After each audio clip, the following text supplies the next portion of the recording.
Hello, welcome to join us at Heuristic Mathematics. I'm Miss Janelle again. Thank you for joining us to learn more mathematics tricks and techniques. So today is going to be the first episode of our secondary school series, which I will be focusing more on algebra. As we know, when we go into secondary school for mathematics, regardless EMAT of AMAT, is at least 60% for EMAT, and then 80% of AMAT is going to be consisting all the algebra techniques. We have different kind of algebra that make a lot of students confused about.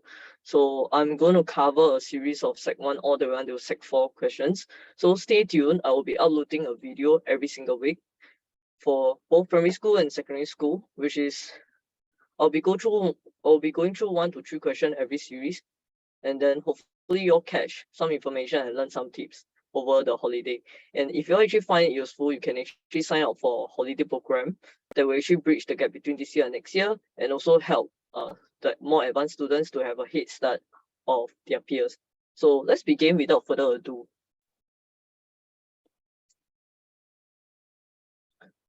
So this is like the most common question that you usually see. So you have simplifying. So simplifying is considered like the easier kind of question. As you can see, it's only 1 mark. So for those that are new in secondary school, like from P6, and then you're actually watching this in order to learn how to actually do some of the easier question for Sec 1. I know that you can see that it's a Sec 2 question on the corner, but it will appear in both Sec 1 and Sec 2. So simplifying is something that you need to learn. It will be applicable from Sec 1 all the way into Sec 4. So for questions like this, right, when they say simplify, the easier way to understand that I always tell my student is just take it as when they say simplify, we remove all the brackets. Means you expand all of them. Expand all of them means like you need to multiply in whatever that is outside the bracket to the inside. So in this case, we have -4, and then they put a bracket over 2x minus 5. So what I need to do is I need to multiply my -4 into this and here as well. So -4, I am going to take -4 times 2x. So if I take -4 times 2x, 4 times 2 give me 8. And remember, negative times positive give you negative. So you have negative 8x here. So followed by the next rainbow that I draw over, which is -4 multiplied by -5. So negative times negative give you positive. So here I will get positive because -4 times -5. And then 4 times 5 give me 20. If you are really confused about the negative, such as like -4 times -5 is equals to how much? For secondary school, you have the privilege of being able to use your calculator for all kind of question. But for a start, maybe you can actually press this in the calculator and it will tell you say this is 20. And here is -2. For those that really cannot get it for a start. But I would not recommend you all to use calculator heavily because it will take out time. So here is +2. And then going forward, every time you have a negative outside, be extra careful. So this minus is going to be affecting the one inside. So if I have minus times x, I will have minus x. And then minus times -1, it will become +1. Minus minus give you plus. Minus plus give you minus. Plus minus also give you minus. Plus plus, of course, is still plus. Have to remember that. So I'll put here for the notes for those that are like learning it the first time. So minus times minus equals to plus, minus times plus equals to minus, plus times minus is also equals to minus, plus times plus of course remain unchanged, which is like the most basic one, is equals to still plus. Note this, if you cannot understand, memorize the formula.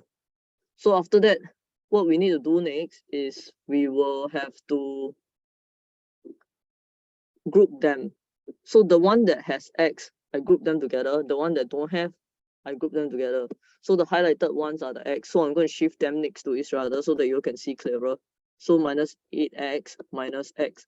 The sign before it belongs to it. So I will shift the sign together with it. So +20 plus 2 plus 1. So we have -9x because you minus minus, you get, yeah, like you will have minus 9x. Then 20 plus 2 plus 1, you get plus 23. So your answer here basically is equals to minus 9x plus 23. Then for B, okay, B is a bit harder. So this is more for Sec 2 onwards, then you will learn. So for question of such, please note that when you have a square above, it means that you repeat the identity twice. So in this case, inside the bracket, we have 2x plus 1 square. Means I have 2x plus 1 2 times. So I write bracket 2x plus 1, bracket 2x plus 1. Behind 1 will become bracket minus 3, and then bracket minus 3 again. What we need to do is, it's still simplifying, so I need to multiply. So rainbow method applies.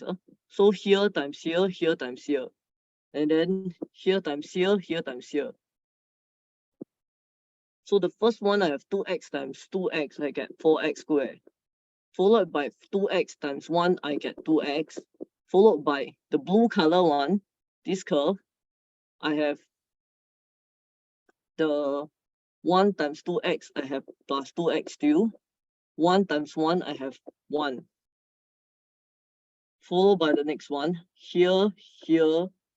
So let me still keep the bracket here. Reason is because there's a minus sign here. I do not want to do double step at once because I scared some student will get confused. So let's just do the inside first, whereby we multiply them by doing the rainbow. So x times x, basically I have x squared, the first one here. Then after that, x times minus 3, I have minus 3x. And then followed by minus 3 times x, I will have minus 3x again. Minus 3 times minus 3, I will have plus 9. There's a formula that you can actually follow for those that want to do it faster. So formula that you can remember is this. So we have like 2x plus 1 square. This one is equals to, we have, no, okay, the formula is actually this. A plus B, if you square, is equals to A square plus 2AB plus B square. And then A minus B square, you have A square minus 2AB plus B square. Formula that you can remember, number 1, number 2. So I hope you are actually following. So going back here, if I reduce down here, whereby these two I need to combine, I will have 4x squared here plus 4x plus 1 minus the bracket here, I have x squared minus 6x plus 9. Going forward, I'm going to open out the bracket in order to bring in my negative to every single one at the back, which is this part here. I'm going to open out the bracket here. So the next one that I have here is I will have 4x squared plus 4x plus 1. I minus x squared because minus times positive, I get negative. So negative x squared.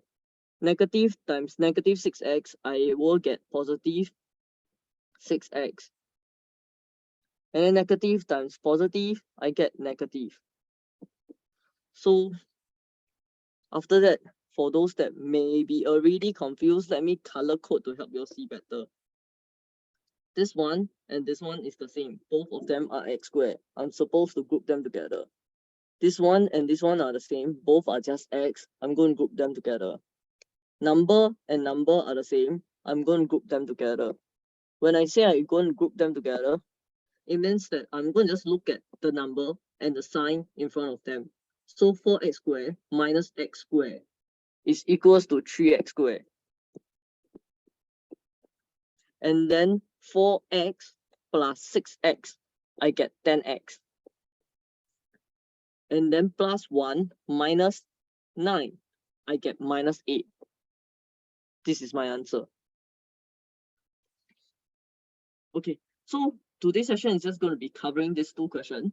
And if you are actually confused already, leave a comment at the bottom, tell me which part you are actually confused, and then next episode I will actually know what to actually target more on. And for those that actually have like a lot of problems actually going through algebra, because I know a lot of students have a lot of problem with understanding the expansion, when to do expansion, when to do solving, when to do simplifying, and then they get confused when there's algebra and fractions together, or the kind whereby you need to form your algebra equations and solve it yourself. So if you have problems of a lot of different kind of questions, right, then it might be more useful that if you can actually join our booster program that is upcoming in the November and December holidays. So do sign up your sign yourself up, or like sign up for your children or for your child, so that they can actually learn and make use of the holiday to catch up on whatever that they didn't manage to grab for this year. And for those that actually want to have a head start for their peers, it will be also useful. Our holiday program will be in November and December. It will be a short camp of like 2 to 3 days. More information will be on our Facebook. Thank you for following us till now. The next episode will be released the next week on every Wednesday. Same for secondary school and primary school. Stay tuned.